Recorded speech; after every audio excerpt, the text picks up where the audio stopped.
Coucou mes phénix, du coup je vous présente La Contagion des larmes. C'est un thriller psychologique de Sylvain Ferlat. Donc le résumé de l'histoire, c'est...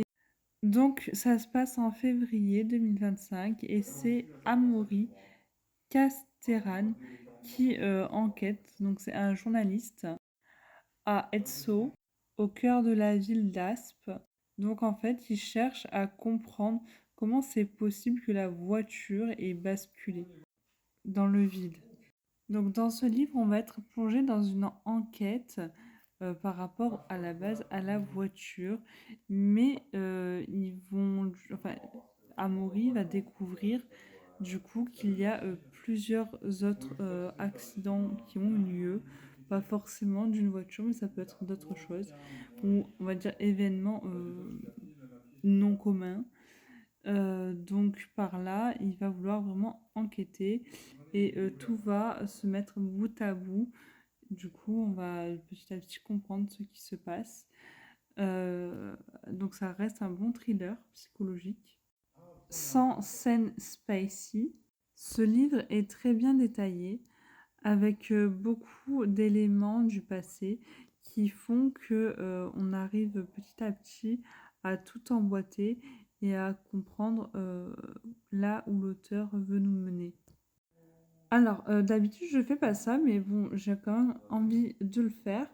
Je vais vous partager, pas une lecture, mais juste un des meilleurs passages du moins, pour moi, c'est quand il rencontre du coup une femme qui a des déficiences mentales. Donc, il la rencontre dans un hôpital psychiatrique. Et du coup, il la rencontre dans un hôpital psychiatrique. Par là, on va découvrir le passé de cette jeune femme qui s'appelle Ziza, qui a évidemment un passé assez trouble et assez turbulent, puisque on va découvrir certaines choses, comme quoi qu'elle a toujours été malade, mais en même temps, on va avoir des soupçons, des doutes sur le fait de sa maladie, puisqu'en fait, on veut savoir le pourquoi elle a été malade, si c'est suite à un accident ou autre. Et c'est ce qui va amener l'enquêteur, donc le journaliste, à lui parler pour avoir plus de détails, pour avoir plus de renseignements sur du coup déjà la personne qui est tombée du coup dans le ravin, puisqu'il fallait en fait elle n'avait pas vraiment de la famille, mais il restait du coup cette jeune femme, il restait Ziza, et c'est elle qui va du coup être interrogée pendant quand même une bonne partie du livre, si ce n'est même pratiquement tout le livre, hein, par l'enquêteur. Mais, enfin l'enquêteur, le journaliste. Mais vu que, enfin, j'appelle enquêteur parce que vraiment, il a le travail d'un enquêteur. C'est lui qui va sur place, qui fait tout le domaine d'un enquêteur, hein. Il l'interroge, et évidemment, pour remettre en valeur son aspect journalistique, évidemment, il fait aussi d'autres articles en parallèle de son enquête qui nous ramènent encore une fois du coup à l'enquête.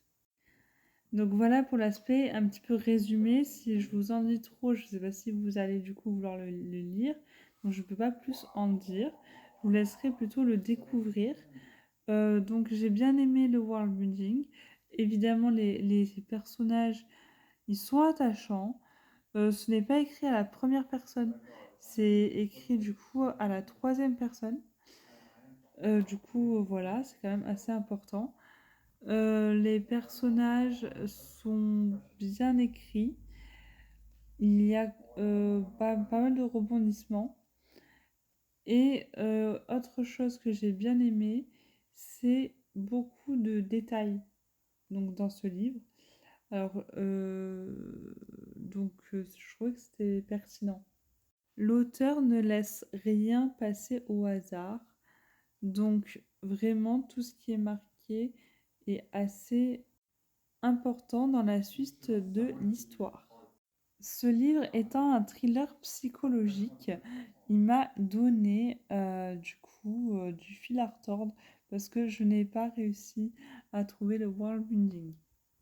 La personne qui a créé la couverture s'appelle Lydie Wallon et ce livre, vous pouvez le retrouver facilement à l'ordre de 15 € sur Amazon. Du coup, pour moi, c'est un 5 étoiles. D'une part parce qu'il m'a intriguée, de la deuxième part parce que j'ai beaucoup aimé les personnages. Amaury aussi, j'ai bien aimé, même si c'est vrai que parfois je préférais Ziza que Amaury. Donc, vous l'aurez compris, pour moi, ce livre est un 5 étoiles. Donc, je suis très ravie de ma lecture. Je vous la recommande entièrement.